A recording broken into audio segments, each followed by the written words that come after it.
Bonjour à tous, Marion Lecuru, donc je suis pilote du groupe formation pour le GPRI. On est ravis de vous retrouver aujourd'hui avec mes collègues et nos deux spécialistes du sujet juridique, donc du second jurinard. On va laisser un petit peu le temps pour les personnes de se connecter et ensuite on lancera un petit sondage comme d'habitude pour connaître un peu notre audience.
Alors on est parti pour le premier sondage, donc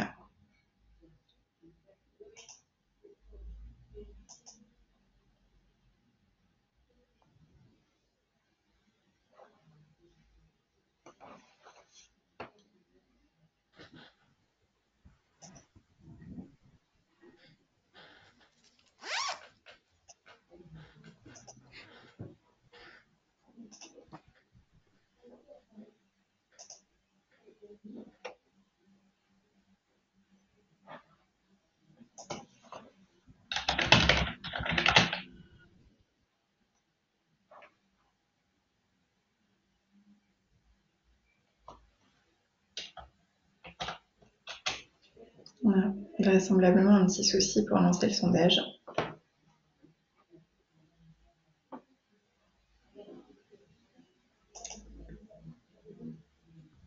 Je vais voir avec le second si ça fonctionne.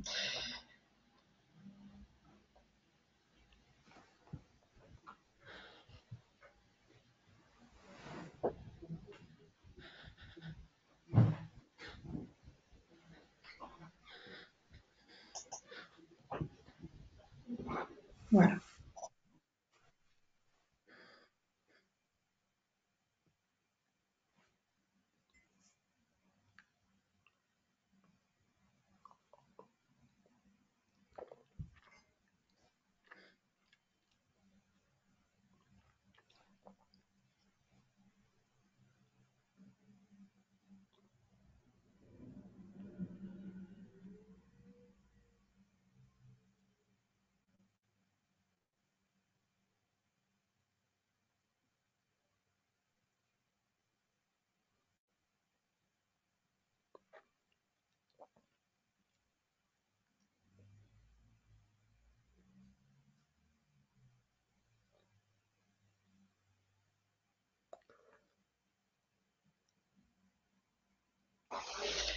Donc là, on peut voir qu'on a un petit peu donc un moitié-moitié entre médecins spécialistes PRI et paramédicaux PRI. On va essayer de lancer le second sondage pour voir si ça fonctionne.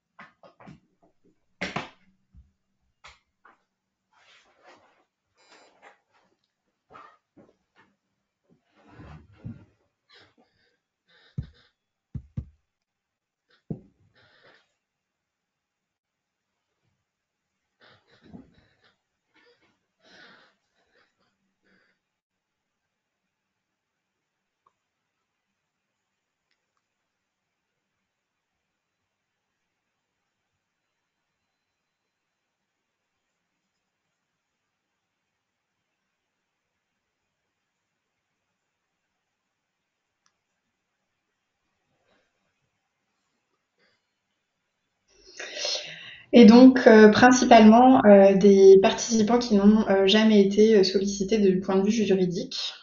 Donc, ça va nous permettre d'avoir les idées clair par rapport à ça. Donc on va démarrer, je vais laisser la main à Manon qui va avec moi modérer ce webinaire. Et donc, n'hésitez pas à poser vos questions dans l'onglet qui est disponible. Et vous pouvez éventuellement aussi lever la main. Si vous avez un micro qui fonctionne bien, on peut éventuellement vous laisser poser votre question à l'oral. Et donc, je laisse la main à Manon tout de suite. Bon webinaire. Merci beaucoup Marion. Bonjour à tous. Du coup, pour information, le replay de ce webinaire sera disponible aux adhérents de la SF2H pour les 3 premiers mois avant d'être mis en accès libre pour tout le monde. Et pour la première intervention, du coup, on a l'honneur d'accueillir le docteur Joseph Ajar, hein, qui est praticien honoraire des hôpitaux et ancien membre de la commission des accidents, et qui va nous parler un petit peu des responsabilités, notamment civiles, et de l'implication des hygiénistes pour aller vers l'expertise. Et donc, on lui laisse la main pour sa présentation. Bien, bonjour à toutes et à tous. D'abord, un grand merci à l'équipe du Jeu Prix pour son invitation. Et puis, je suis ravi de partager ce webinaire avec Jean Vinoc de Cousser, bien entendu.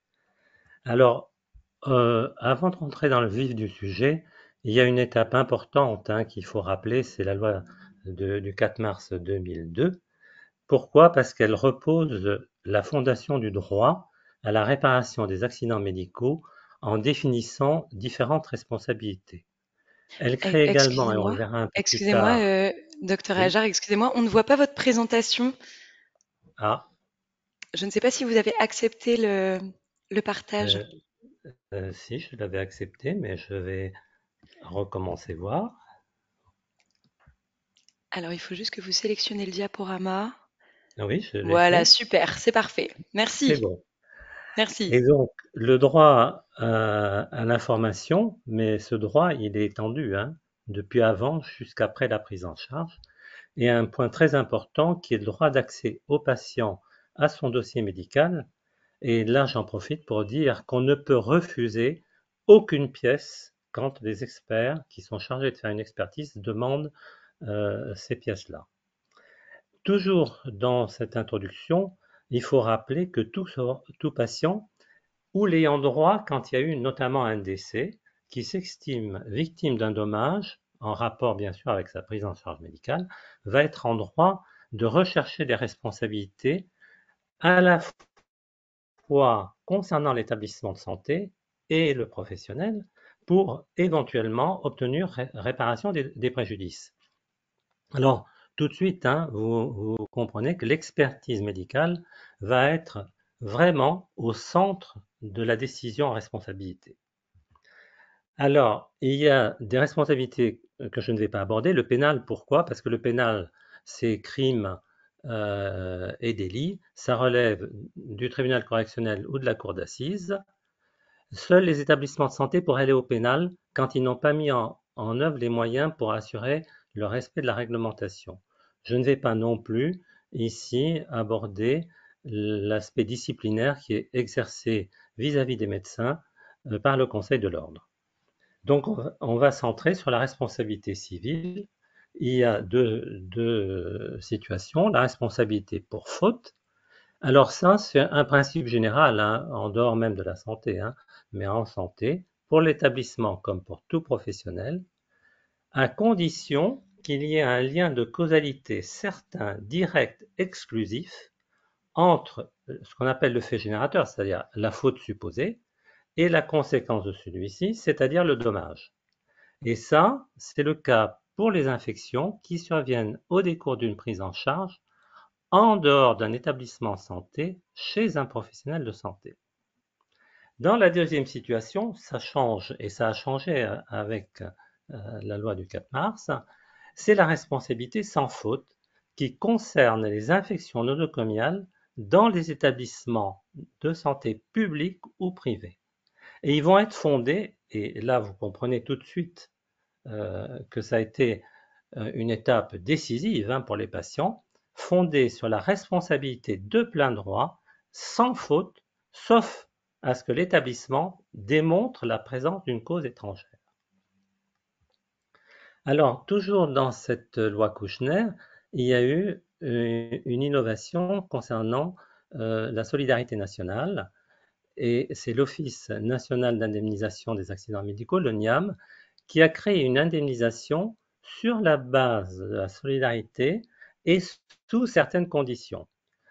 Les conditions sont les suivantes. Il faut qu'il y ait un aléa thérapeutique, c'est-à-dire un accident médical non fautif, ou des infections nosocomiales graves. Néanmoins, l'ONIAM, qui va faire cette indemnisation, va pouvoir se retourner contre l'établissement en cas de faute établie à l'origine du dommage. Alors, les patients ont plusieurs voies de recours. La négociation directe, c'est une voie la plus courante parce qu'elle fait intervenir l'assurance du professionnel ou de l'établissement, assurance qui est depuis 2002 obligatoire, après une entrevue avec la commission des usagers et le médiateur. C'est une démarche amiable qui doit avoir lieu de toute façon si on veut aller en justice après.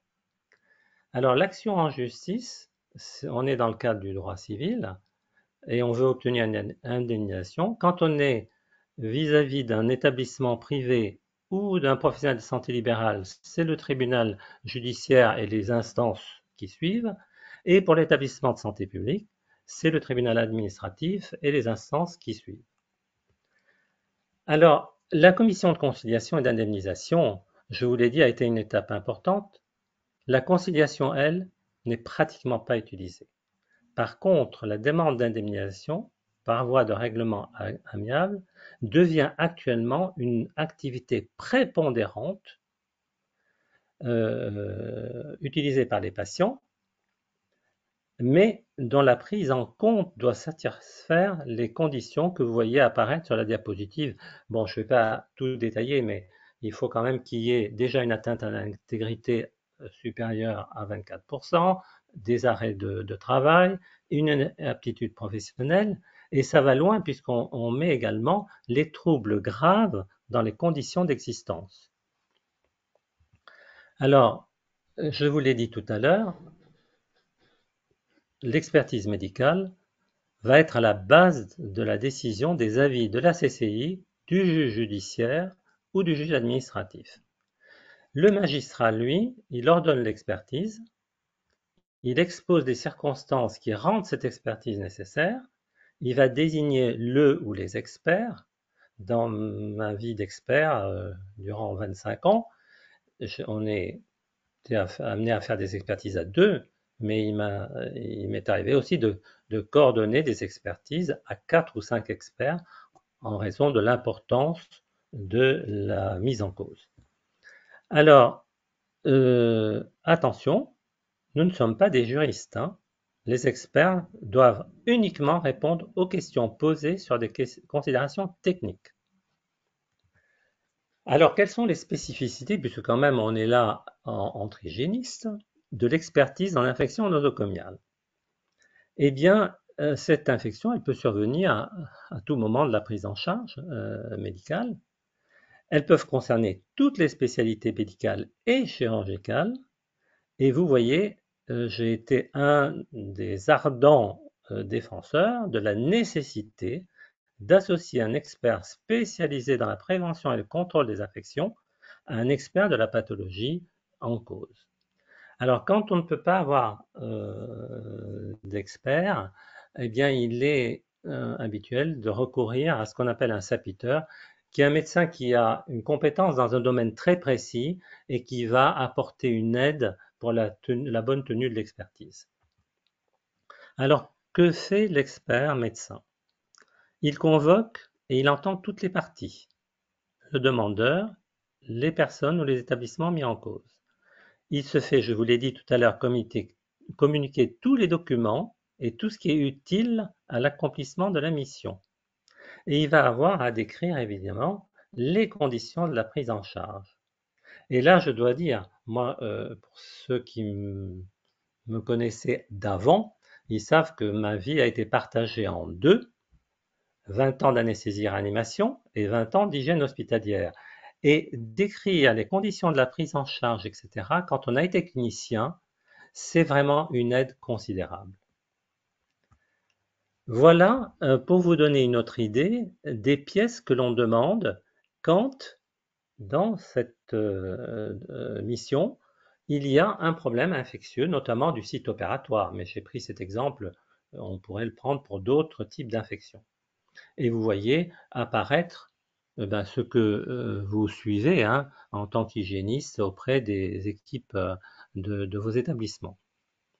Alors évidemment, on va assez loin hein, parce qu'en dehors de l'antibioprophylaxie, des pièces, des comptes rendus, de consultes, etc., il y a tout ce qui concerne la checklist, sécurité du patient, la traçabilité des dispositifs médicaux, tous les prélèvements microbiologiques dont on peut disposer évidemment, et le suivi, mais après la sortie également, quand il existe. Alors, toujours dans la mission générale de l'expert, il faut se préoccuper de la manière dont le patient a été informé des risques encourus. Il faut rechercher les manquements aux règles de l'art et de bonnes pratiques, mais ça ne suffit pas parce qu'il faut en plus, en cas de faute multiple, faire la part des choses entre tous ces manquements. Ensuite, on établit les préjudices qui sont en lien avec le fait générateur et non pas des choses qui étaient en lien avec des événements avant la prise en charge.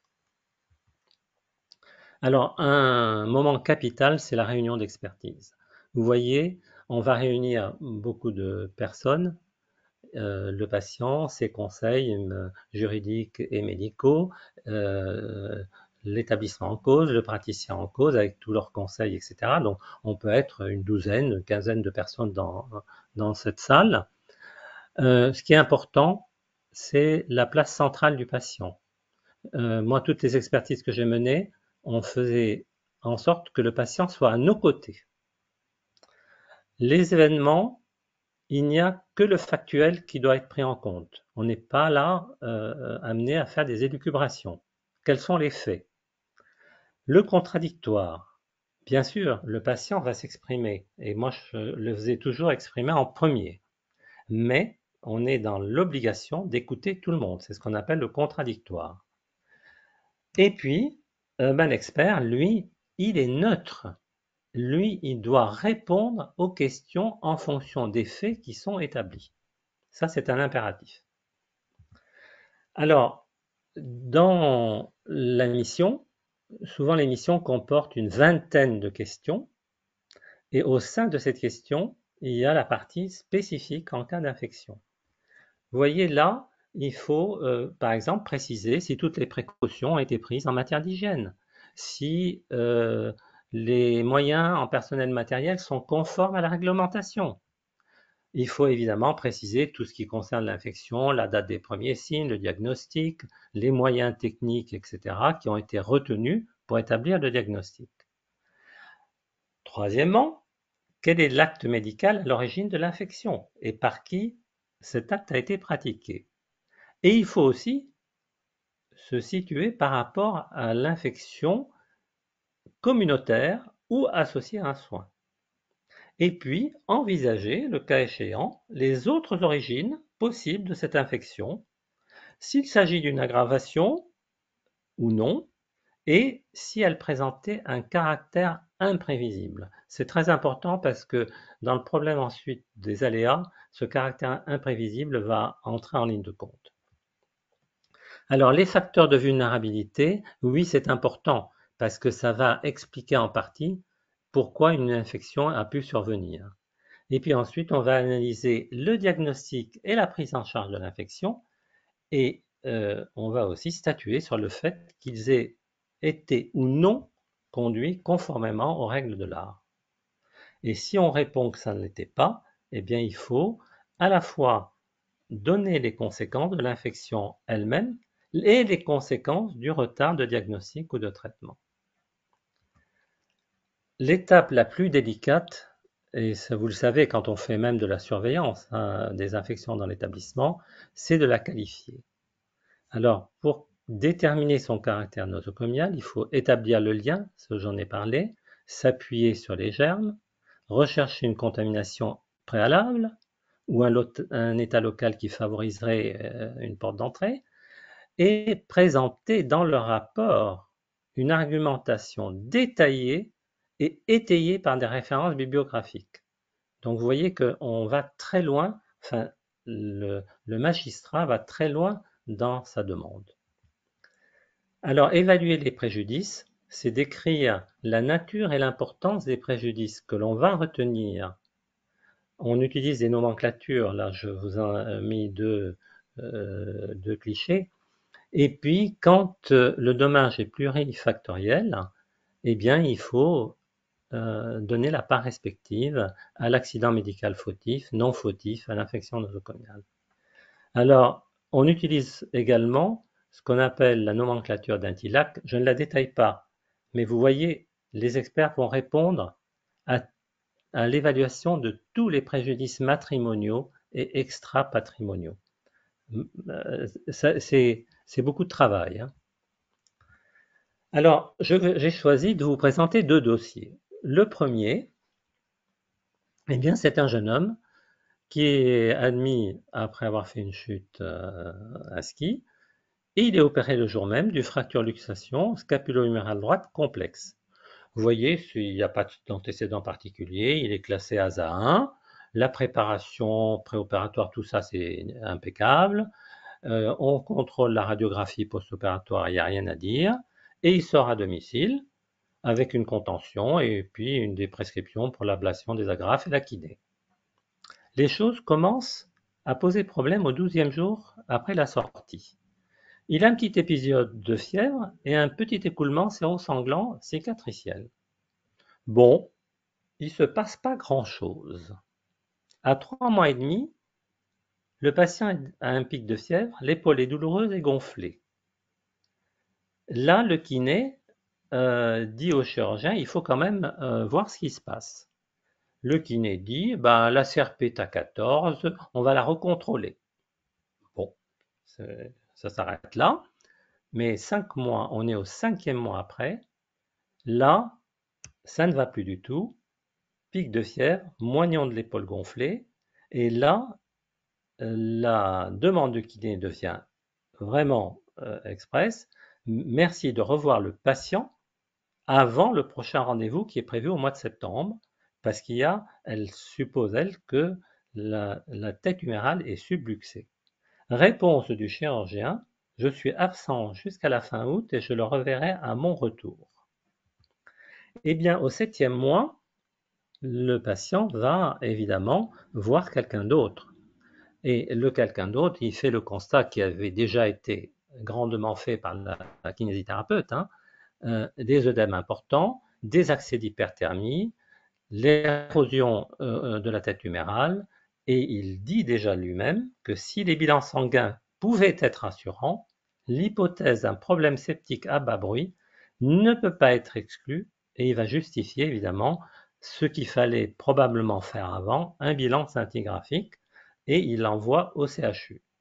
Eh bien, au CHU, il est opéré, il y a une nécrose purulente de la tête humérale, on enlève le clou centromédulaire, on se retrouve notamment avec du Cutibacterium acnes. Cutibacterium, pour les microbiologistes, c'est l'appellation de l'ancien Propionibacterium. Il est mis sous biantibiothérapie pendant 3 mois et le patient n'accepte pas qu'on lui repose le matériel après. Nous le voyons en expertise, 2 ans après l'intervention initiale. Il n'a pas été réopéré et il estime avoir une épaule à 50% d'une épaule normale. Pour le chirurgien, qui était présent à l'expertise, il dit que oui, mais le début de souffrance, je ne l'ai pas considéré parce que la fracture était en bonne voie de consolidation, ce qui va être pas retrouvé à l'examen de la radiographie par les experts. Et dans la discussion que je vous résume, eh bien, on a bien expliqué que malgré une CRP dans des valeurs qui étaient peu élevées, 15 à 17, eh bien, quand il y avait tous les signes cliniques que je vous ai déjà décrits, eh bien, il faut suspecter cette infection largement, d'autant plus que les infections à Cutibacterium acnes sont régulièrement en cause dans ce type de chirurgie. Donc, les experts ont proposé c'était une CCI, comme date des premiers signes 3 mois et demi après l'acte, et on a considéré que c'était un accident médical fautif en rapport avec un retard au diagnostic de l'infection et à la mise en œuvre d'un traitement adapté. Donc dans mon deuxième exemple, c'est une dame, 60 ans, avec des facteurs de risque, comme vous le voyez. Elle a des lombalgies, elle a des difficultés à marcher. Elle consulte un chirurgien au mois de février pour un canal lombaire étroit, sévère, et qui lui propose dans un premier temps de faire une infiltration et de la réévaluer. Donc en avril, elle revient, l'infiltration n'a pas été très efficace, il lui propose de faire à ce moment-là une nouvelle infiltration, mais sous scanner, avant de prendre la décision de l'orienter vers une arthrodèse lombaire et de bassin, ce qui est une intervention chirurgicale importante. Alors, elle a sa seconde infiltration rachidienne, c'est un radiologue en cabinet libéral. La mise en place de cette seconde infiltration se fait dans des conditions d'hygiène impeccables. La procédure nous a été fournie d'ailleurs. Mi-juin, elle consulte le chirurgien. Ils font le constat que cette infiltration n'a rien amené et qu'il va falloir aller vers l'intervention. Et donc, il lui dit, je vous reverrai en août pour que l'on puisse programmer tout ça. 48 heures après avoir vu ce chirurgien, soit 29 jours, presque un mois après l'infiltration, elle a des céphalées, cervicalgie fébrile, des vomissements, des vertiges, et son médecin l'oriente aux urgences du centre hospitalier. Et là, on suspecte une méningite, avec les signes qui sont décrits sur la diapositive. On met une antibiothérapie probabiliste. On n'arrive pas à faire vraiment la ponction lombaire.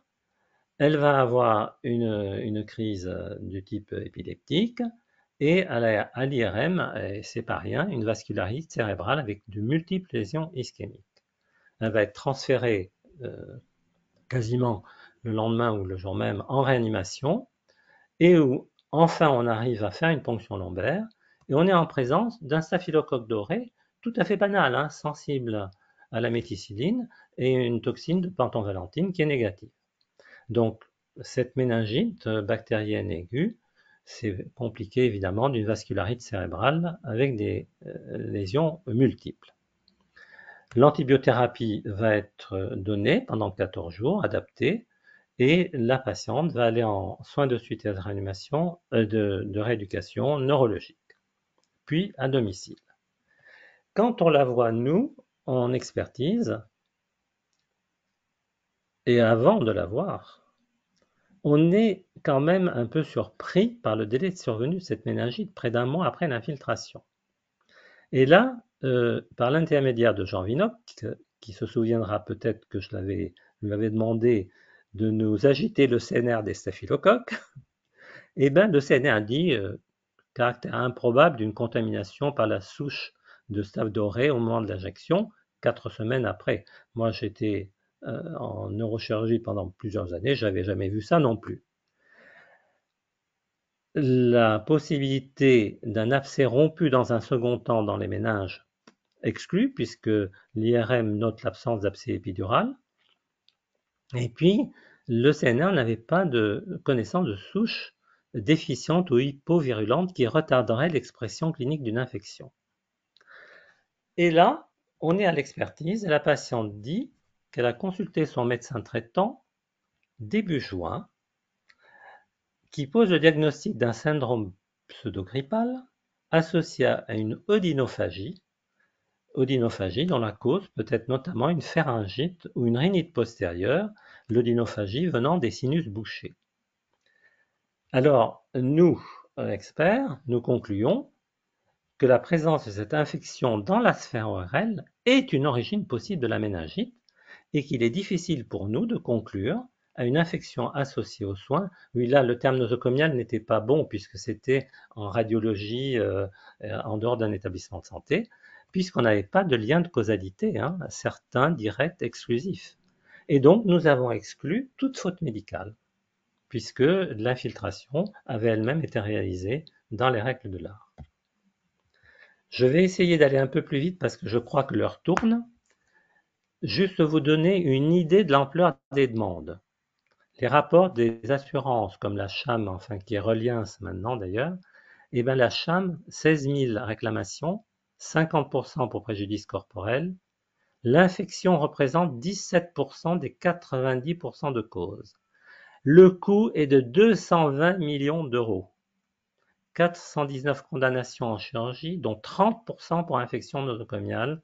Et vous voyez en tête l'orthopédie, le viscéral digestif, la neurochir. Pour la MACSF, eh bien, on a à peu près le même schéma. Alors, nous ne sommes pas nombreux, médecins experts spécialistes de la prévention des IAS. Il y a beaucoup de difficultés à les désigner parce que vous voyez sur la liste de la Commission nationale des accidents médicaux, il y a eu une désignation en 2021, deux en 2022. Quant auprès des cours d'appel, c'est au compte-gouttes également. Qu'est-ce qu'on exige finalement? Ben, l'expérience professionnelle dans la spécialité, ça, quand on est praticien, médecin hygiéniste, on l'a.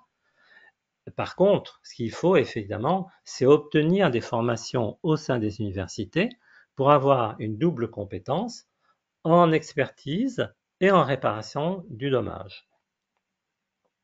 Et puis, une fois qu'on est inscrit soit sur la liste de la CNAMED, soit des cours d'appel, eh bien, ça ne s'arrête pas.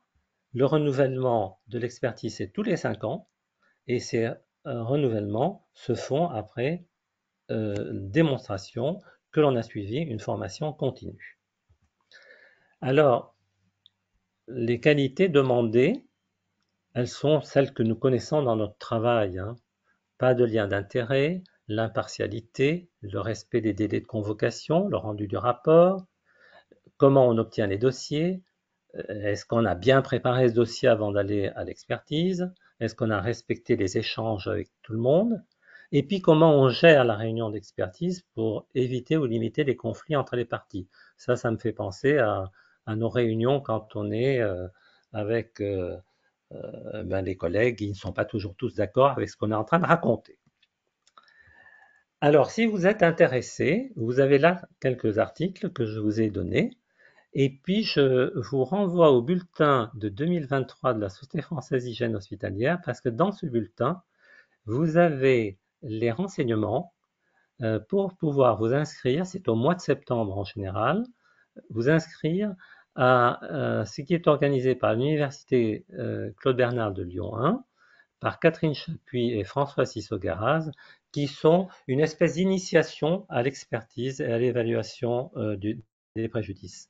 Voilà, merci beaucoup pour votre attention et excusez-moi si j'ai un peu dépassé le temps requis. Alors merci beaucoup. Non, c'était très bien en termes de temps. Merci parce que c'était, une très belle intervention qui intéresse, beaucoup. On a quelques petites questions. Vous avez parlé, du coup, sur la fin, du fait qu'il manque des experts, mais du coup, plus précisément, qui peut devenir expert et comment se former? Alors, l'expertise, euh, jusqu'à présent, hein, il s'agit d'expertise de patients. Elle ne peut être confiée qu'à des médecins. On ne peut pas désigner comme experts des non-médecins actuellement. Pour pouvoir être expert, il faut quand même avoir eu. C'est pas une question d'avoir des diplômes, mais il faut avoir été formé à comment on conduit une expertise. Ça s'invente pas, hein. Et puis, si on veut faire de l'évaluation des préjudices, hein, vous avez vu combien c'est complexe hein, d'évaluer des préjudices, hein. Là aussi, c'est aussi un enseignement qui est assuré par les universités, hein, à Lyon, à Bordeaux, à Paris. Enfin, les universités euh, ont pratiquement toutes des formations de ce type. Alors, D'accord, oui, c'est pas. une fois qu'on est formé, si on veut être inscrit à la CNAMED, à la CNAMED, à la Commission nationale, hein, qui relève de l'ONIAM, là, moi, j'étais membre de cette commission. Le président, quand il recevait les demandes, on exigeait du demandeur des expertises anonymisées. Il confiait ces expertises anonymisées à 2 d'entre nous et il fallait qu'on statue sur le fait d'autoriser la personne à faire des expertises, uniquement l'expertise, ou à faire des expertises avec évaluation du dommage. Et moi-même, qui étais membre de la commission, tous les 5 ans, hein, j'allais à Paris, 3 jours de formation, puis un examen au bout. Hein. Donc voilà, c'est quand même relativement encadré. Hein. D'accord, donc pas de pharmacien ni d'infirmier. Pour le Mais moment, hein, moi je ne sais pas après si les choses vont changer. Hein. et est-ce que dans ce cas, un membre de l'EOH peut être sollicité par le médecin expert lors des points ou Toujours. toujours? Toujours pourquoi? Parce que quand on veut des pièces, on ne s'adresse pas au médecin hygiéniste, hein, ça c'est pas possible. Hein. On s'adresse à la direction de l'hôpital. Mais la direction de l'hôpital, si elle est un peu au parfum quand même, va immédiatement solliciter l'hygiéniste parce que c'est bien lui qui détient tout ce qui concerne, nous on demande hein, les rapports de Klein, éventuellement les prélèvements de bloc quand c'est nécessaire, quels sont les protocoles de préparation, tout ça c'est bien l'hygiéniste qui les a. Et ce que peut faire un établissement, c'est s'entourer au sein de l'établissement du conseil des hygiénistes sur le dossier. Est-ce que le dossier est bien préparé? Est-ce qu'il y a tout ce qu'il faut, etc. Donc, la place du praticien en hygiène, qu'il soit pharmacien ou médecin, est une place, à mon sens, très importante. D'accord. On a une autre question, du coup, qui rejoint un peu la suite de cette discussion. Est-ce que la présence d'un protocole peut suffire à dire que les précautions ont été mises en place? Non. La présence d'un protocole, elle est indispensable parce qu'elle va dire que cet établissement dispose bien d'une procédure et que cette procédure, elle est diffusée dans l'établissement pour les services concernés. Quand on a une infection du site opératoire, par exemple, on ne demande pas les cathéters veineux périphériques. Hein. On demande quel est le protocole de préparation de l'opéré. On demande quelle est l'antibioprophylaxie pour la chirurgie concernée. Mais après, si je prends l'exemple des antibiotiques, on va aussi avoir la feuille d'anesthésie pour voir qu'est-ce qui a réellement été injecté et à quel moment ça a été injecté. Et puis, on va demander aux patients de nous dire, ben voilà, la veille, comment vous avez été préparé, chez vous, pas chez vous. On vous a dit qu'il fallait faire une douche, pas de douche. Euh, bon, parce que c'était important de le faire, on vous a proposé d'enlever un peu de poils. C'était fait comment? C'était une tondeuse, c'était un rasoir, c'était de la crème. Vous voyez, on va quand même demander après euh, que l'on nous dise comment les choses se sont réellement passées. D'accord. On a une main levée pour une question d'Olivier Capéron. Je vais essayer de lui autoriser le micro si je le retrouve. Alors, hop. Monsieur Capéron, je ne sais pas s'il nous entend. Oui, bonjour Joseph, bonjour à tout le monde. Bonjour Olivier. Euh, Joseph, les dernières recommandations de la SFAR sur l'antibioprophylaxie ont été beaucoup plus souples sur le délai entre l'injection et l'incision de l'antibioprophylaxie. Comment, au niveau de l'expertise, est-ce que vous allez intégrer cette nouvelle donnée ou pas? Comment vous allez réagir par rapport à une injection qui est faite 5 minutes avant l'incision versus une injection qui est faite 30 minutes avant l'incision? Merci de ta réponse. Alors, d'une manière générale, quand on nous demande si les choses ont été faites dans les règles de l'art, c'est bien de rajouter et des données de la science au moment de la survenue de la prise en charge. Alors évidemment, les experts ne sont pas obtus non plus, hein. Si une affaire qui a eu lieu il y a 2 ans, l'antibiotique a été fait 10 minutes avant, ça n'est pas un problème qui va porter préjudice au praticien qui est mis à la cause, hein. Vous voyez bien, je n'emploie pas le terme mis en cause, mais mis à la cause. Parce que dans un premier temps, les gens sont mis à la cause, mais après, ils seront peut-être effectivement placés dans un contexte d'éléments fautifs ou d'éléments non fautifs. Donc là, il faut quand même aussi faire confiance au discernement des experts de la spécialité, hein, bien sûr. Merci beaucoup en tout cas pour tout cet éclairage.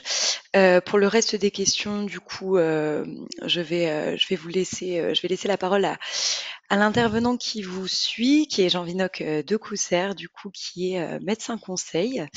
Je vais vous donner du coup la main. Merci beaucoup encore, docteur Ajar, en tout cas pour votre super Merci à vous. présentation. Merci.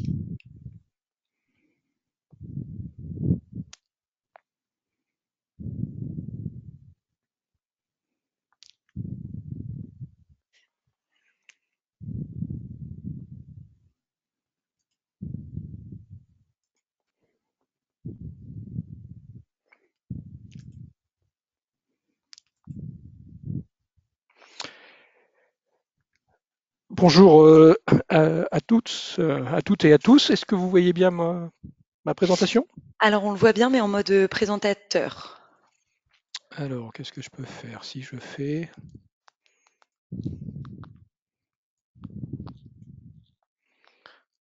Là, c'est mieux ou pas du tout? Alors, attendez, est-ce qu'il y a un petit temps de latence? Si vous le mettez en plein écran, ça remet... Là, je suis en plein écran. Alors, attendez, parce qu'il y a un temps de latence.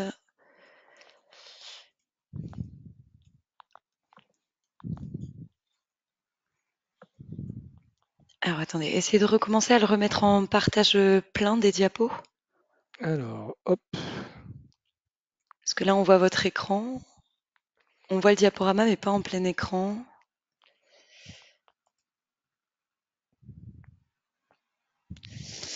Parce qu'on voit vos slides les slides qui Alors, arrivent. peut-être que je peux faire comme ça. Masquer le mode présentateur. Et là, toujours pas. Alors, je ne l'ai pas en plein écran.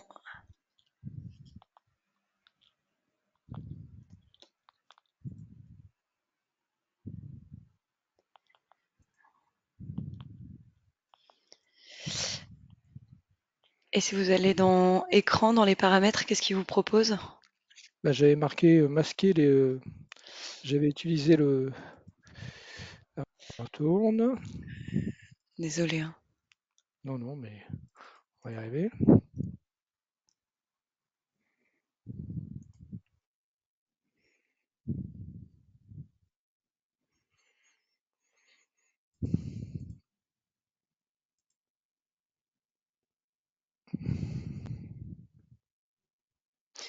Sinon, vous pouvez juste agrandir peut-être la fenêtre et puis je pense que ça ira. Ouais, vous êtes encore en mode Non. présentateur, donc sinon faites comme ça ira, c'est quand même lisible. Merci. Alors, attendez. Ok, hop, je rechange.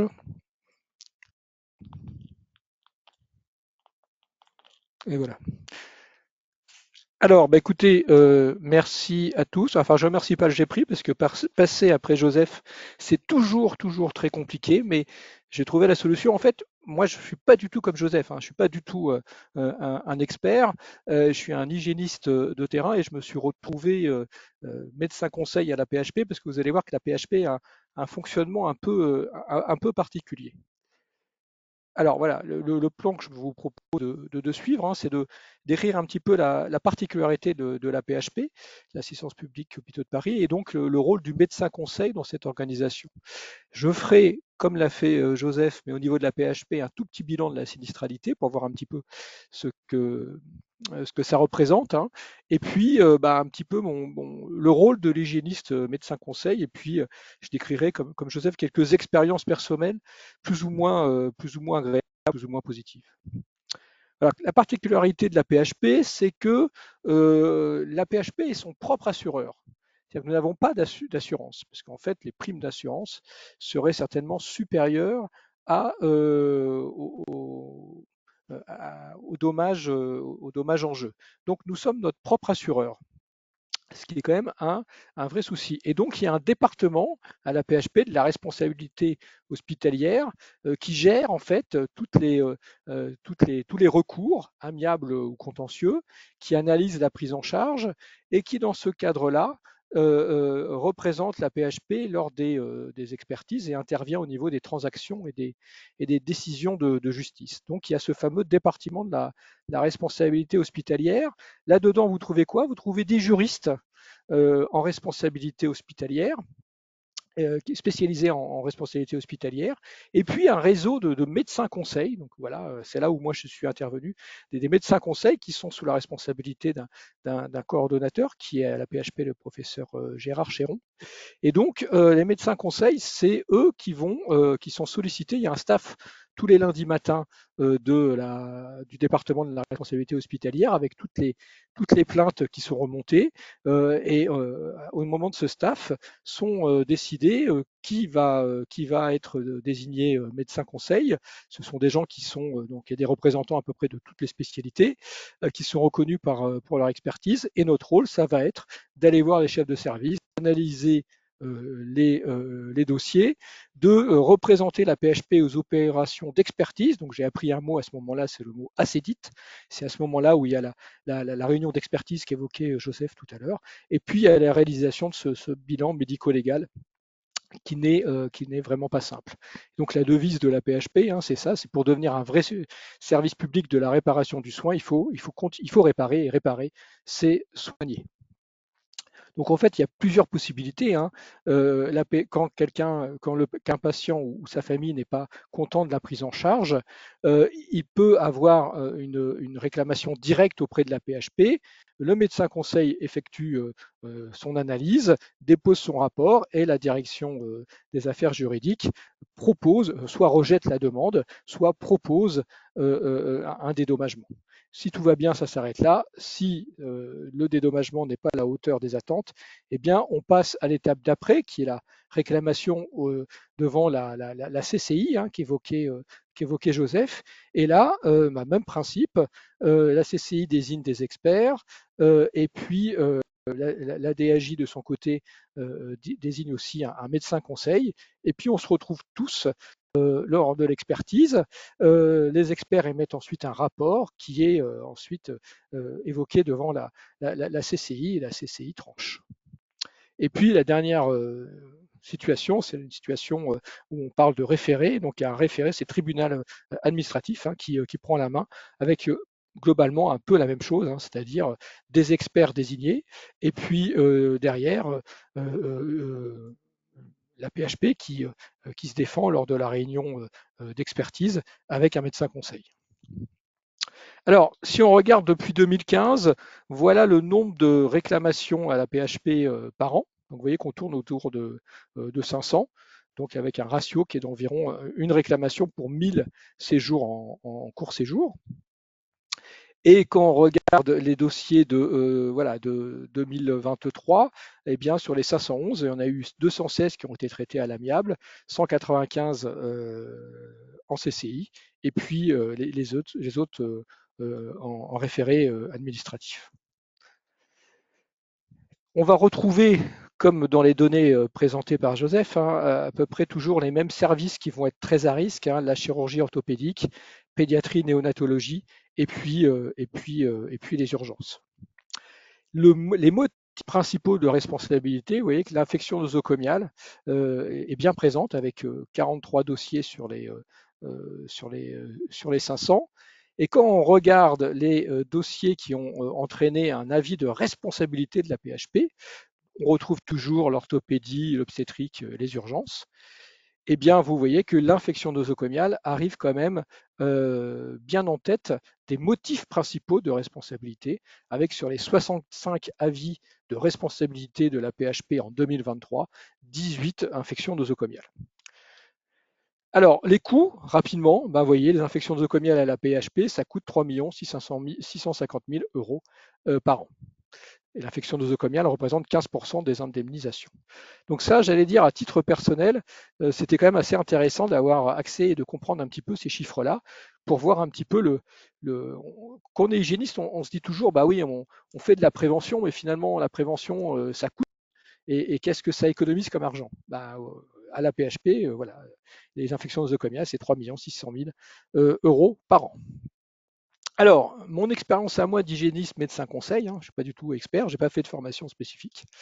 Il y avait un médecin conseil qui était spécialisé en fait en infectiologie, professeur Vidcock, pour ne pas le nommer, qui était de formation lui infectiologue et qui avait été président du CLIN et qui est, alors il y a beaucoup de médecins conseils à la PHP qui sont retraités, mais lui il voulait vraiment arrêter et donc il m'a sollicité sur une affaire que je vais vous présenter ensuite. Et puis après, il m'a demandé s'il pouvait, j'allais dire, prendre le relais. Il m'a accompagné très gentiment, sachant que je garde énormément de lacunes, notamment sur le bilan médico-légal, et je m'appuie sur l'expérience d'autres collègues médecins conseils ou sur la présence d'un juriste lors de l'expertise. Moi, l'intérêt que j'ai trouvé dans cette affaire-là, c'est justement comme je vous l'ai dit, d'évaluer vraiment le coût et le poids de l'infection nosocomiale, d'aller au bout du processus, parce qu'en fait, voilà, le bout du processus de l'infection nosocomiale, c'est le dédommagement, c'est la plainte. Il y avait aussi, de ma part, j'aurais pu le mettre en premier, vraiment l'envie de défendre l'institution, parce que quand même, de temps en temps, on a des demandes que moi je trouve abusives, et donc il faut défendre l'institution, parce que l'argent que la PHP met là-dedans, il ne met pas ailleurs. Donc je ne pouvais pas refuser de défendre l'institution. Ça permet de bien comprendre le rouage de la responsabilité hospitalière, ce qui n'est pas si évident que ça quand on fait son job au quotidien d'hygiéniste. Et puis surtout, moi, ça me permet, avec mon équipe et puis dans l'hôpital dans lequel je travaille, d'utiliser ces exemples, anonymisés bien sûr, de conséquences de non-respect de ce qu'on essaye péniblement de mettre en place tous les jours. Et puis, voilà, là, il y a des beaux exemples de conséquences de dérives par rapport aux recommandations que l'on peut émettre en tant qu'hygiéniste. Voilà, Joseph vous a déjà parlé de cette histoire d'infection nosocomiale, c'est que de principe, on est responsable des infections nosocomiales, sauf s'il y a la preuve d'une cause étrangère. Et vous allez voir qu'il y a un certain dossier, par exemple, où on peut discuter de la présence de cette cause étrangère. Donc l'infection nosocomiale, alors c'est assez intéressant parce que avec le fait que la PHP soit son propre assureur, en fait, l'infection nosocomiale, l'ONIAM, donc la solidarité nationale, nos impôts, tout simplement, prend en charge en l'absence de faute, petit 1, et si le dommage corporel est supérieur à 25% ou si un décès. Donc c'est assez intéressant parce qu'en fait, lorsqu'il y a une infection nosocomiale, l'objectif de la PHP, c'est petit 1, de montrer qu'il n'y a pas de faute, et petit 2, on aura tendance à peut-être un peu majorer tout cela, on n'ira pas contre la majoration des dommages, puisque si elles atteignent les fameux 25%, c'est l'ONIAM qui va prendre en charge et non pas l'assistance publique hôpitaux de Paris. La fameuse cause étrangère, c'est l'exemple de la fracture ouverte, quand le patient arrive avec une fracture ouverte et que derrière il fait une infection, a priori le germe était déjà présent au moment de l'arrivée du patient aux urgences. Je vais vous donner un autre exemple tout de suite. Alors mon expérience personnelle, il y a des côtés très positifs. Alors évidemment, je travaille systématiquement j'appelle systématiquement mes collègues hygiénistes pour qu'ils m'aident. Mais en fait, on est tous pour la même cause, c'est-à-dire défendre l'institution, pour travailler et comprendre et essayer de défendre nos histoires. On échange avec les chefs de service concernés. Alors, quand c'est possible, c'est très, très, très intéressant. Et puis, il y a ces fameuses acidites. Alors, c'est quelque chose de très particulier. Par exemple, lors de ces réunions d'expertise, moi, je ne parle jamais aux patients. je parle toujours à l'expert qui ensuite va parler au patient et réciproquement. C'est un peu particulier. Et comme l'a dit Joseph, il y a des fois beaucoup de monde, hein. Il y a le patient, son avocat, ce qu'on appelle son conseil. Des fois, il a un conseil médecin. Il y a l'ONIAM aussi de temps en temps qui vient. Et quand l'ONIAM sent qu'il va avoir un gros dossier avec beaucoup d'argent à sortir, eh bien l'ONAM vient pour défendre l'intérêt de l'ONIAM. Et tout ça est un petit peu impressionnant. Voilà. De temps en temps, il y a des choses très positives, hein. Les patients ont vraiment besoin de comprendre. Là, sur une des dernières acédites où j'étais présent, c'est une personne âgée qui était en SSR et qui a fait une bactériémie à coli BLSE. Voilà, le fils voulait comprendre pourquoi la patiente a fait une infection avec un germe multirésistant, et pour lui, c'était forcément une erreur et une transmission croisée. Et donc, on lui a expliqué que coli BLSE, bah non, c'est quand même communautaire. Et puis, c'est intéressant parce que le ressenti du fils, c'était que dans l'hôpital concerné, c'était pas propre, hein. Les soignants mettaient pas de gants. J'étais obligé de lui dire de dire à l'expert que bah, mettre des gants, c'est pas forcément la meilleure des choses quand on veut éviter la transmission croisée. Il y a toute une réflexion aussi que j'ai trouvé très intéressante sur l'infection nosocomiale, et notamment le cas que je voulais évoquer avec vous, hein, qui était une patiente qui avait eu un cancer du sein avec radiothérapie, mammectomie, qui vient faire poser une prothèse mammaire au niveau d'un service de chirurgie plastique. En l'occurrence, c'était de la gynécologie. Là. C'était pas un service de service plastique. Une pose de prothèse qui s'infecte en fait. Et donc on part évidemment sur une catastrophe en termes d'infection, de reprise opératoire, et des choses comme ça. Mais de façon assez intéressante, les experts ont noté que dès il y a une anapathe qui est faite au moment de la mise de la prothèse, première prothèse qui est mise, et l'anapathe pré-implantation montre des foyers de nécrose. Et donc là, c'est un petit peu voilà, la cause étrangère. C'est-à-dire que la patiente arrive, elle a déjà une foyer de nécrose. Un foyer de nécrose, par définition, c'est déjà presque une infection. Donc voilà, il y a une compréhension un petit peu des phénomènes infectieux qui est intéressante et qui va, là, pour le coup, probablement, enfin, j'espère, nous sortir d'affaire. Et puis, il faut savoir aussi reconnaître la faute. Il y a des boulettes qui sont quand même assez magistrales, comme un pauvre patient, pas de chance, qui était docteur, qui avait une granulomatose septique, donc qui est greffée hépatique. Et dans le cadre de sa granulomatose septique, le patient doit recevoir de l'itraconazole parce que c'est une maladie qui est très à risque d'aspergillus. Et il y a une énorme boulette qui est faite au moment de son passage de sa greffe hépatique. On change l'itraconazole par le fluconazole, et le fluconazole, par définition, c'est complètement inactif sur aspergillus. Donc là, vous voyez, reconnaître la faute, se présenter. Je me suis déplacé à Lyon, j'ai présenté mes excuses à la famille, et puis après, on a pu commencer à travailler avec les experts sur la perte de chance, parce que l'aspergillus qui a infecté le patient, ce n'est pas un aspergillus fumigatus habituellement sensible à l'itraconazole, mais un aspergillus Udagawa, pour lequel on ne sait absolument pas comment évaluer. Donc là, c'est mon côté microbio qui m'a un peu sauvé. Comment on peut évaluer la sensibilité de l'aspergillus Udagawa à l'itraconazole, et donc on a pu travailler sur le niveau de la perte de chance et non pas sur la responsabilité. Voilà, ça j'avais évoqué la difficulté de temps en temps de travailler sur des affaires qui sont vraiment très compliquées, et ce qui coûte très cher en fait, c'est les décès des patients jeunes, hein. Quand on parlait de 2-3 histoires terribles avec des personnes jeunes qui ont des conséquences définitives sur leur qualité de vie, là ça peut coûter extrêmement cher, plusieurs millions d'euros à l'institution. Un premier exemple, c'est pour cette affaire-là que j'avais été sollicité avec ma casquette d'hygiéniste, hein. C'était une histoire très triste, hein, d'un nouveau-né, d'un très grand prématuré, à 24 semaines d'aménorrhée, qui a fait à J10 une infection à Aspergillus flavus. Et donc l'établissement a été mis en cause parce qu'au moment de l'accouchement, il y avait des inondations, et la famille avait l'impression qu'il y avait eu vraiment une prise en charge non conforme qui avait entraîné l'infection dramatique de l'enfant. Et on a pu travailler avec l'hygiéniste, hein, que je remercie encore, sur la qualité particulière du bloc opératoire. On a repris vraiment tout le parcours de soins, la qualité du bloc opératoire, la qualité de la chambre dans laquelle l'enfant a été pris en charge à 24 semaines d'aménorrhée. On est vraiment un très grand prématuré et donc un très grand immunodéprimé. On avait l'incubateur de transport qui a été du bloc à la chambre et avait été correctement désinfecté. Il y avait une procédure de désinfection, il y avait une traçabilité, il y avait une bio-nettoyage. On a travaillé sur le délai d'apparition des lésions et les éventuellement écoulements d'eau. Le service était très engagé dans la prévention des infections nosocomiales et participait notamment à la surveillance à l'époque qu'on appelait Néo4 et on a réussi à dégager la responsabilité de la PHP sur cette affaire qui aurait pu évidemment coûter extrêmement cher.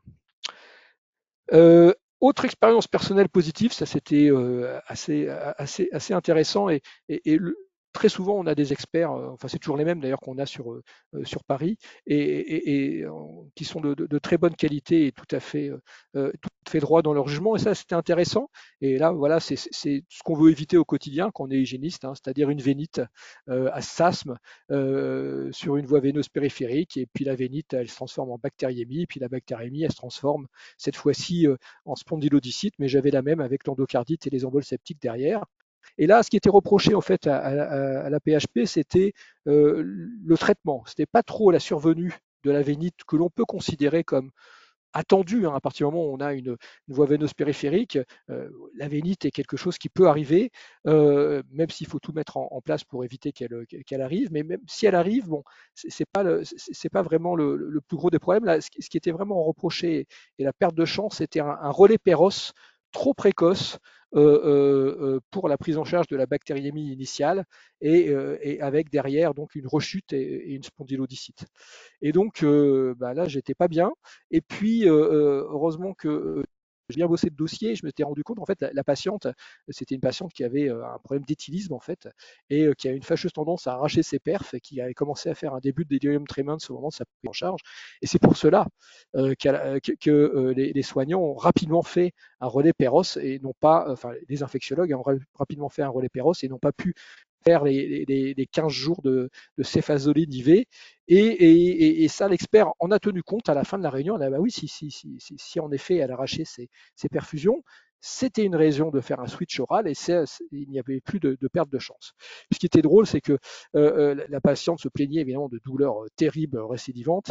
Et puis l'expert note dans son rapport, qu'on le lit après, que la patiente, au moment de partir, elle se lève et elle prend son sac du côté soi-disant extrêmement douloureux et invalidé, et elle s'en va sans exprimer la moindre souffrance. Et donc l'expert, très intelligemment, l'a mis dans son rapport, et c'est toujours intéressant d'avoir ce genre d'expertise.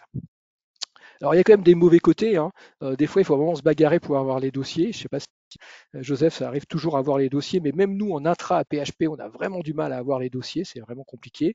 Certains dossiers, quand on les a, sont assez vides. Alors, je ne veux pas faire de délation, mais les collègues chirurgiens plasticiens mettent pas grand-chose dans leur dossier, mis à part les comptes rendus de bloc opératoire, mais ça suffit pas. Des fois, les chefs de service sont peu impliqués parce que bon, c'est des histoires qui peuvent un peu traîner. Les chefs de service ont changé, donc ils sont pas super impliqués dans l'affaire. Il faut vraiment garder son calme pendant les acédites. De temps en temps, les familles ou les conseils sont durs, attaquent vraiment durement les soignants. Il faut vraiment rester zen, avec certains qui recherchent clairement l'indemnisation, hein, ils le disent dès le départ. Il y avait, je louais tout à l'heure les compétences des experts.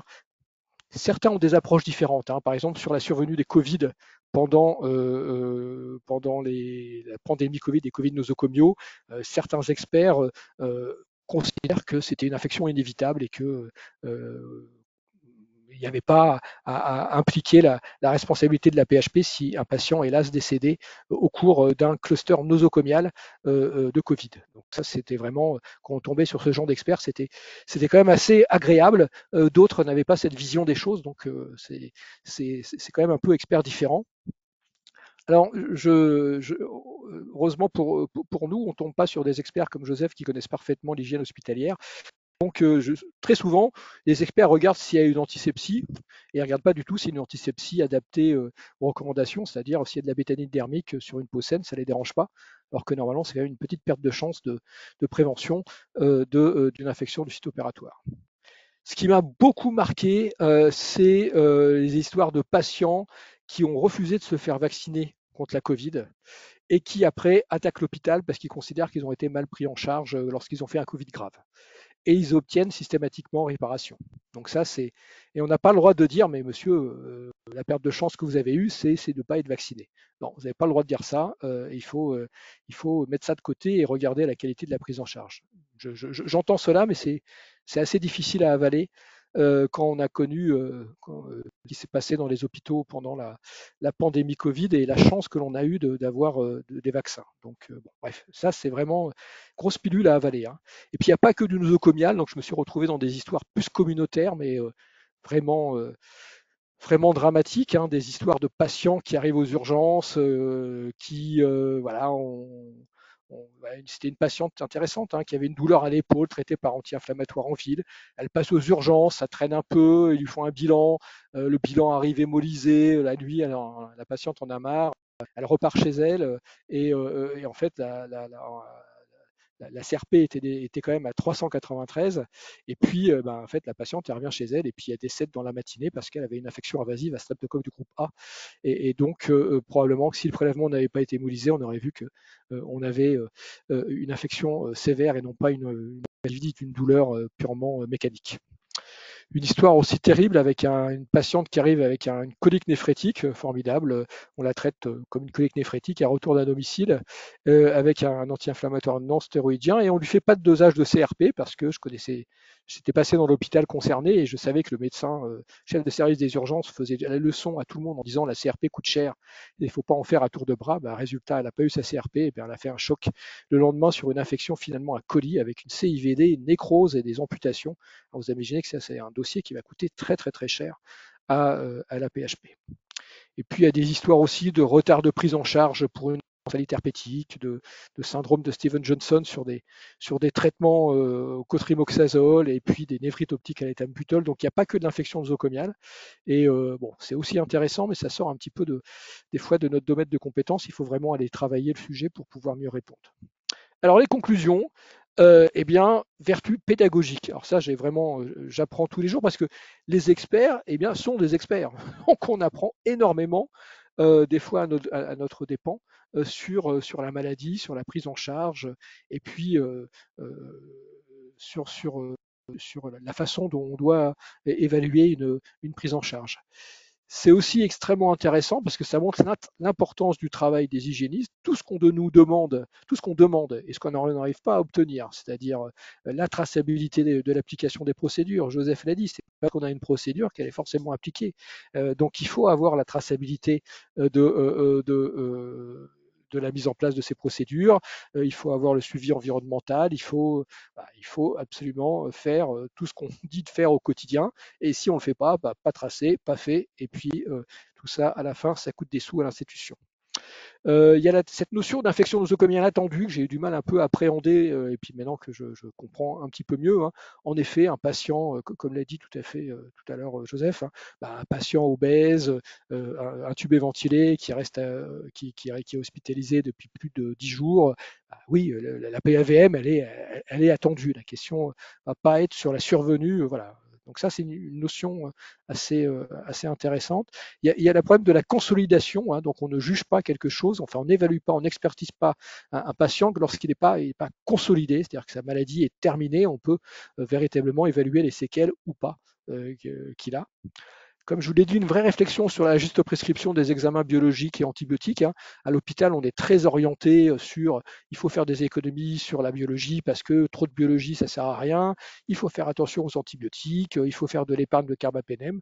Ouais, oui, tout ça c'est très bien, mais de temps en temps, quand on fait un petit peu, j'allais dire, quand on en fait un peu trop là-dessus, ça peut donner, comme tout à l'heure, hein, une patiente qui a une colique néphrétique, mais aussi avec derrière une infection urinaire. Ça peut donner un patient qui devait recevoir un carbapénème et puis finalement on a voulu faire un épargne de carbapénème, on a conseillé plutôt de la thémocyline et puis la thémocyline elle n'est jamais arrivée jusqu'à l'hôpital et le patient est parti en choc septique entre temps. Donc vous voyez, c'est un peu intéressant de dire que voilà, c'est toujours le rapport bénéfice-risque et qu'il ne faut pas être non plus jusqu'au boutiste sur ces économies d'antibiotiques à large spectre ou sur ces examens biologiques.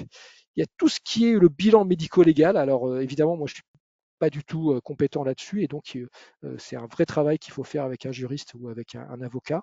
C'est une activité très consommatrice de temps. Il faut faire le rapport, il faut être présent aux acélites, ça prend beaucoup de temps, mais c'est vraiment très très très très formateur. Et puis voilà, la conclusion de tout ça, c'est qu'il faut chasser, il faut faire la chasse aux vénites et la chasse aux infections au site opératoire. Et probablement que la chasse aux vénites est plus rentable et plus simple que la chasse aux infections au site opératoire. Donc ça m'a vraiment consolidé dans la priorité de mon exercice quotidien. Voilà, bah écoutez, merci pour votre attention et si vous avez des questions, j'essaierai d'y répondre bien volontiers. Alors, merci, beaucoup, propos, hyper intéressants, également. On a effectivement, pas mal de questions. La première qui a suscité, une vive émotion, pourquoi est-ce que pour le patient qui a fait un Covid grave, le fait de ne pas être vacciné n'a pas pu être retenu dans les C'est deux choses arguments? différentes, c'est pas une obligation, il n'y a pas d'obligation vaccinale. Alors donc le mari de la victime a même sorti, on a commencé la cellite avec comment dire, la déclaration au niveau de la Cour européenne des droits de l'homme ou je sais pas quoi. Donc voilà, ça c'est réglé. C'est pas une obligation, donc c'est pas une obligation. Donc voilà, le patient eh bien, fait une forme grave et puis il râle parce qu'il n'a pas eu son scanner immédiatement, parce qu'il n'a pas eu voilà. Alors, moi j'essaie d'expliquer avec les courbes d'incidence qu'on a tous vues hein, de Santé publique France que bah, à ce moment-là on était tous voilà, on hospitalisait que les gens qui étaient hypoxiques. Hein, on n'hospitalisait pas les gens hypoxiques et que évidemment dans un autre contexte, on aurait peut-être gardé la personne parce qu'elle avait des facteurs de risque, mais que là on n'a pas gardé parce qu'on n'avait pas de place quoi. Eh ben non, ça passe pas. Mais l'avis de Joseph m'intéresse sur cette problématique-là. Hein. Qu'est-ce que tu en penses, Joseph? Votre micro est désactivé, On t'entend pas, on t'entend pas, on t'entend pas. alors Bon, attendez, je vais essayer de réactiver le micro. Hop, Oui, oui, voilà. c'est bon. Oui, l'absence d'obligation n'empêche pas les experts de donner un avis sur les facteurs favorisant notamment la survenue de complications au niveau de la prise en charge, hein. Ce qui permettrait, si la commission le retient, de réduire la part du préjudice. En fait, il faudra statuer sur les parts relatives de chacun des événements. L'absence de vaccin, la qualité de la prise en charge, la manière dont a été gérée la survenue de l'infection, etc. Donc c'est effectivement un, un événement qui peut se discuter en expertise. c'est Mais intéressant. il doit se discuter devant tout le monde. C'est intéressant ce que dit Joseph. Finalement, on n'est jamais sur du complètement coupable, complètement. Voilà, il y a une graduation, il y a la part de la perte de chance, en fait. Quelle est la part de la perte de chance liée à une non-conformité de la prise en charge? Donc, évidemment, la part de la perte de chance de quelqu'un qui a 90 ans et qui a un terrain, voilà, ce ne sera pas la même que. Voilà. Et quand vous avez plusieurs établissements qui se succèdent, c'est pas simple pour les experts. C'est quand voilà, un patient fait plusieurs urgences et puis il finit, voilà, et finalement il y a un délai dans le diagnostic. C'est souvent ça, hein, la responsabilité, c'est un délai dans le bon diagnostic et finalement quelle est la part de l'erreur à répartir sur les différents établissements. C'est, Oui, c'est d'autant plus. Moi, j'ai présenté que deux cas, disons, l'absence de faute et la faute, hein. Mais il y a aussi ce qu'on appelle l'aléa, hein, c'est-à-dire l'accident médical non fautif. Euh, j'ai en tête un neurinome au niveau thalamique. C'est très compliqué hein, à aller corriger parce qu'on est au niveau du tronc cérébral, hein. Et donc les complications se sont succédées, ce sont des complications liées au fait qu'on touche à une partie du cerveau qui commande tous les nerfs crâniens, hein, la ventilation, tout ce qu'on veut, hein. Donc les séquelles qui en ont découlé, elles ont découlé non pas d'une faute, mais de la difficulté à traiter la tumeur. Et donc, ça relève de ce que tu disais à l'instant, des plus de 25%, parce que là, il y avait une tétraplégie, etc. Donc, on est dans des préjudices qu'on note à 85-90%. Donc là, c'est l'onium qui va prendre en charge, bien sûr. Ouais, il y a tous les effets iatrogènes aussi, de traitement, de réaction. Même, oui, Nous, on est spécialisé à Mondor sur le Steven Johnson, hein, oui, oui, les réactions. Voilà. Et donc là, c'est vrai que c'est vraiment un aléa. Si l'antibiotique, là, le cas que je donnais, c'était est-ce que l'antibiotique était indiqué? Bah oui, c'était une BLSE, une résistance au fluoroquinolone. Donc mettre du Bactrim, c'était logique. Bah oui, Bactrim, et voilà, derrière, il y a le Steven Johnson. Moi, je voudrais, si je peux juste te donner un petit point sur ce que tu as soulevé, c'est l'aspect vraiment pédagogique. Vous ne pouvez pas imaginer le nombre de fois où, à l'issue de l'expertise, le patient ou sa famille, etc., sont venus dire aux experts qu'enfin ils avaient compris ce qui s'était passé. Et ça, c'est vraiment important pour le patient. Parce qu'il sort de là en disant, bon, j'ai cru qu'on me cachait ou qu'on me disait pas la vérité, etc. Et là maintenant, on m'explique. On ne dédouane pas, hein, les gens, hein, c'est pas ça le problème, hein, c'est juste revenir sur les faits. Alors, on a une autre petite question. C'est sur les pièces du coup qui sont exigées. Que répondre à un établissement lorsque celui-ci répond aux ayants droit que les comptes rendus clins et autres procédures d'hygiène ne relèvent pas du dossier médical et ne les fournit donc pas? Bah, enfin, pour moi, c'est une perte de chance pour le coup de l'établissement de justifier de sa bonne politique de prévention des infections nosocomiales. Je sais pas ce que tu en penses, Joseph, hein. Alors, là où c'est moins grave, c'est que l'expert, lui, les a demandés à l'établissement qui ne peut pas refuser de les lui donner. Moi, je n'ai jamais vu un établissement refuser de nous envoyer les comptes rendus de clients, etc., etc. Et d'ailleurs, quand on est en expertise, on commence à dérouler la prise en charge, puis les problèmes de complications, et arrive le moment où on statue sur les faits liant, en lien avec l'infection. Moi, je commence toujours par dire, voilà, l'établissement nous a fait état des procédures. Il est engagé parce qu'entre-temps, je demande aussi l'accréditation, enfin la certification et tout. Il est certifié avec telle réserve, mais qui ne concerne pas le risque infectieux. On déroule les deux premières questions que je vous ai montrées, hein, c'est-à-dire est-ce qu'il y a la prise en charge euh, convenable au regard de l'hygiène et au regard des moyens mis en œuvre par l'établissement. Donc, ce Parce que n'est pas grave si le patient n'a pas eu, parce qu'après, si le patient en expertise et surtout si son avocat ou son médecin conseil le demande, on lui donne les copies de ce qu'il demande.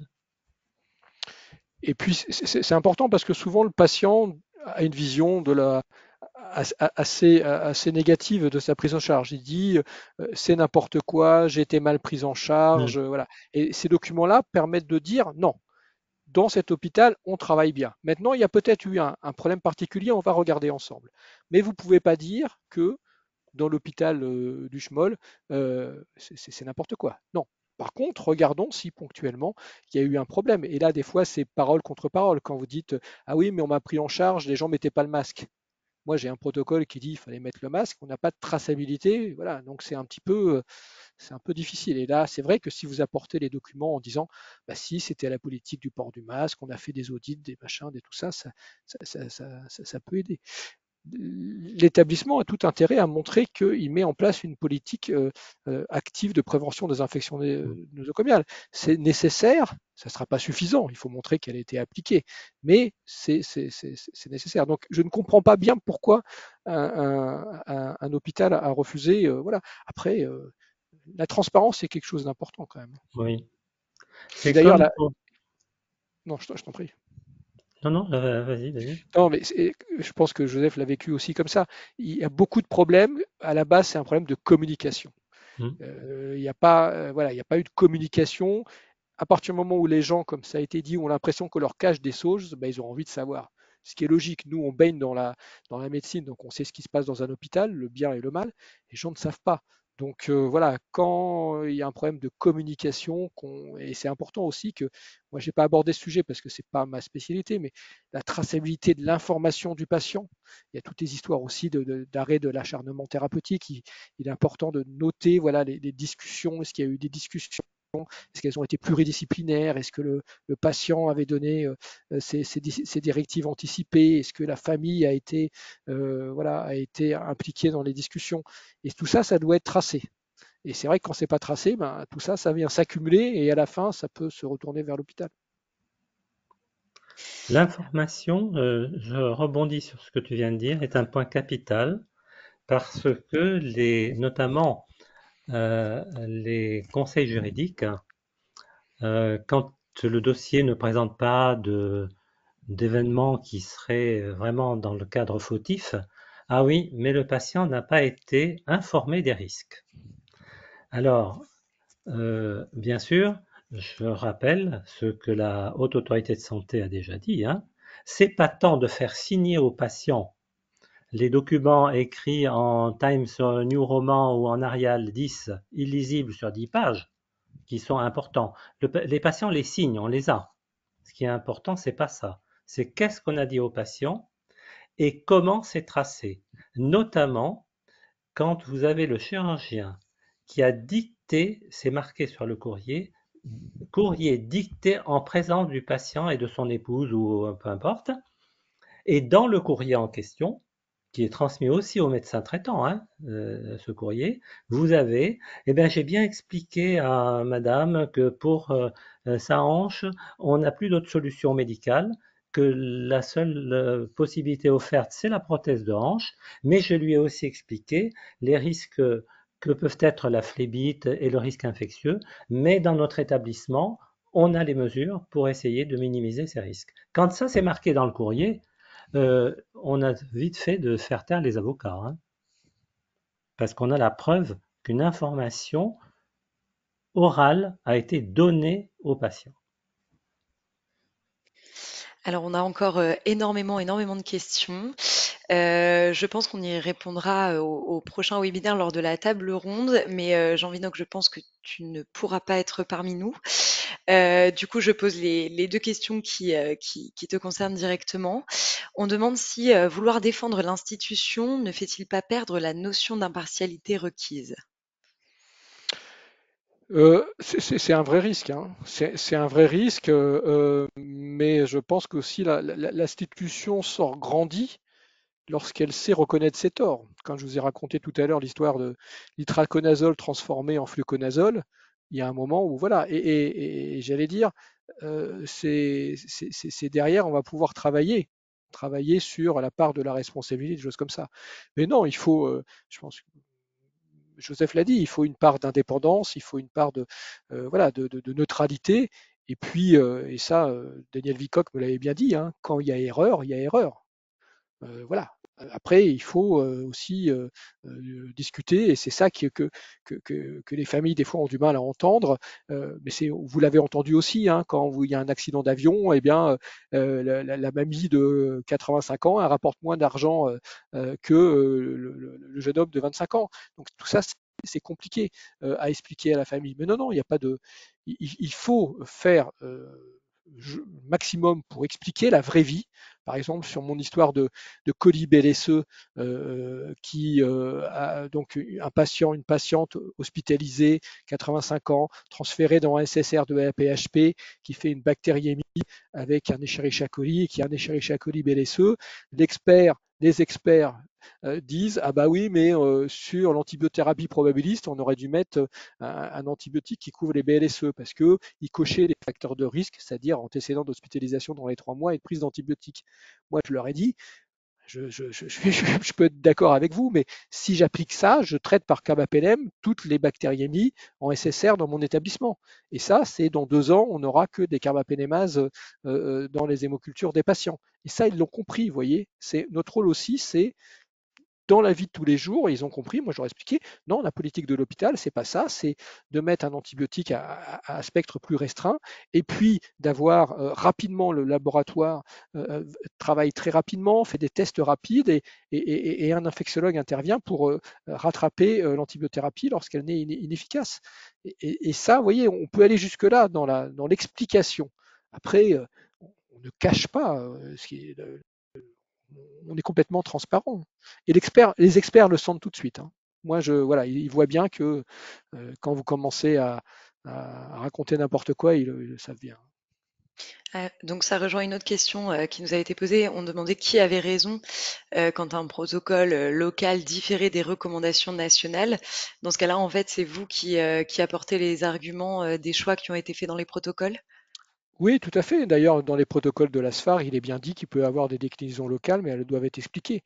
Ce qu'on ne veut pas, c'est que quelqu'un décide dans un coin de faire quelque chose qui diffère des recommandations nationales. Si il y a des recommandations locales qui exprime une conduite à tenir un peu différente des recommandations nationales, sachant que les recommandations nationales, c'est aussi des avis d'experts, hein. Si en face, vous avez que des études randomisées en double aveugle, c'est difficile de dire on ne fait pas. Mais quand les recommandations nationales, ce sont des avis d'experts qu'elle date un petit peu et qu'il y a eu localement des anesthésistes, des microbiologistes, des infectiologues qui ont dit de faire un peu différemment et que c'est pas non plus ésotérique, moi je trouve que ça se défend. Ce qu'il faut, c'est montrer que c'est une réflexion collégiale à froid et non pas voilà, du n'importe quoi décidé au dernier moment, quoi. Et alors du coup, on a une petite dernière question, mais je pense que vous avez un petit peu répondu quelque part par votre présentation. Est-ce que votre rôle de médecin conseil a changé votre vision de votre activité au niveau de la PRI? Changer la vision, non, mais confirmer que j'ai choisi la bonne spécialité, heureusement d'ailleurs, je suis un peu engagé quand même dans la vie maintenant.